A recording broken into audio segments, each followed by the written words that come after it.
Hi there, welcome to my cycling channel. This is my first video, so I think it's a good time to introduce myself and explain why I'm doing this.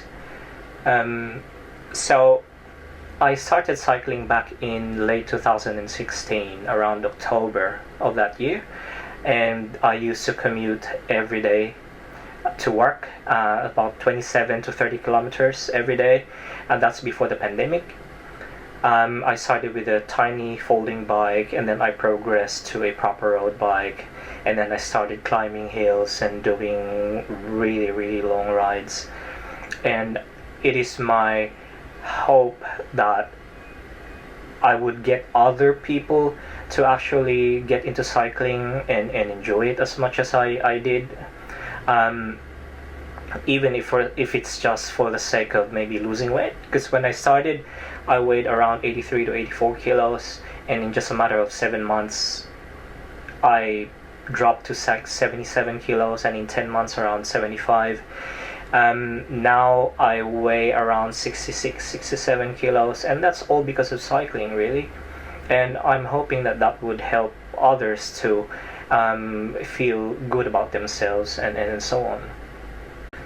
So at this point you might begin to ask, what has this cyclist got to offer when there's so much YouTube videos about cycling? You know, like there's GCN, which is which I follow. You know, I follow a lot of cyclists in YouTube. I learn a lot from them. You might be interested in what I do, because I'm a very unconventional cyclist. From my choice of bike, to my choice of shoes, to my choice of chain lube even, right? There's just something in what I do that's very different to what other cyclists do. And I think I've got something to offer in this regard, and you might actually learn something from me. So before I continue, let me just try to establish some credibility. Credibility in terms of my cycling performance. Like, why would you even listen to the cyclist when he's very slow, right? When he can't even climb.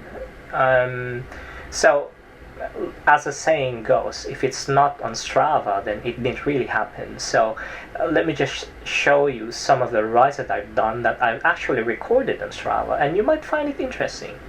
So this is me in Strava. 47,000 kilometers of riding in about 5 years. 303 kilometers is my longest ride.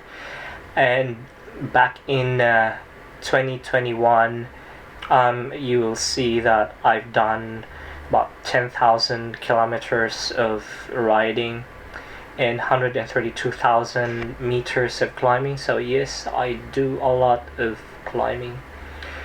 And on that same year, I also got my medal. I became a randonneur, officially a randonneur. This is the 100th year celebration of the Audax. Yeah, so that's me. You can follow me there if you want. And this is my longest ride, 303 kilometers to Ballina from Ormo. 28.5 kilometers per hour average. I used my steel bike, and that's how it looks like. Not much climbing in there.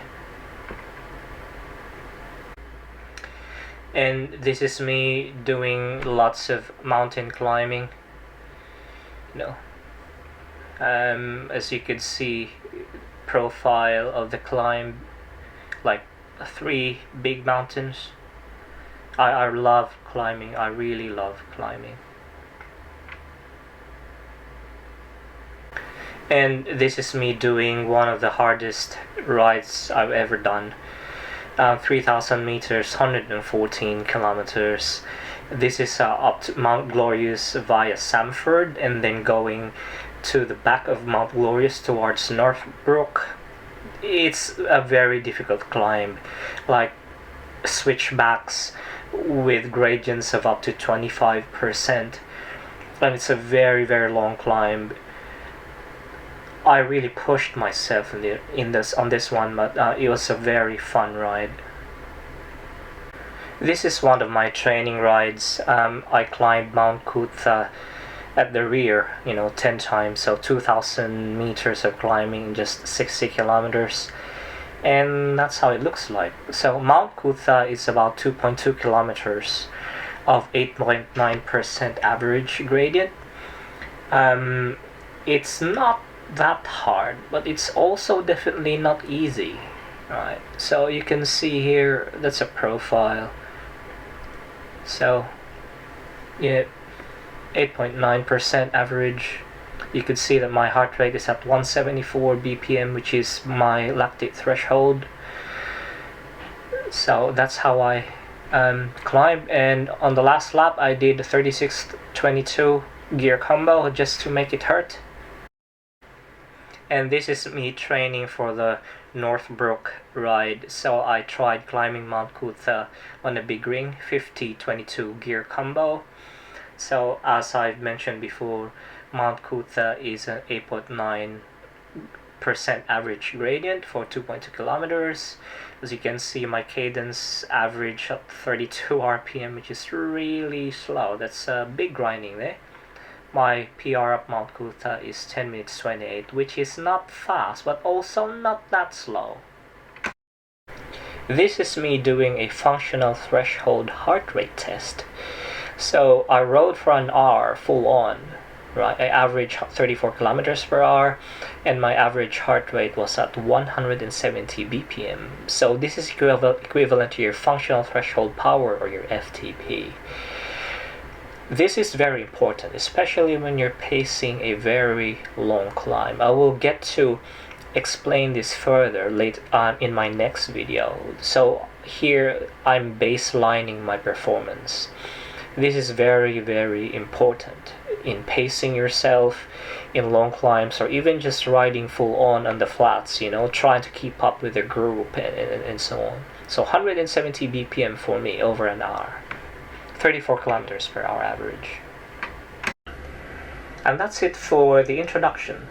In my next episode, I would be discussing about heart rate and baselining your performance. This is very important because, especially when you're climbing, right? You need to know your current threshold. If you don't know that, then it's quite difficult to pace a very long climb. I'll show you some tips. I'll show you some techniques that I use when I'm climbing, and hopefully that would get you up a hill or a mountain that you're currently struggling at, and hopefully that would also encourage you to do more climbing.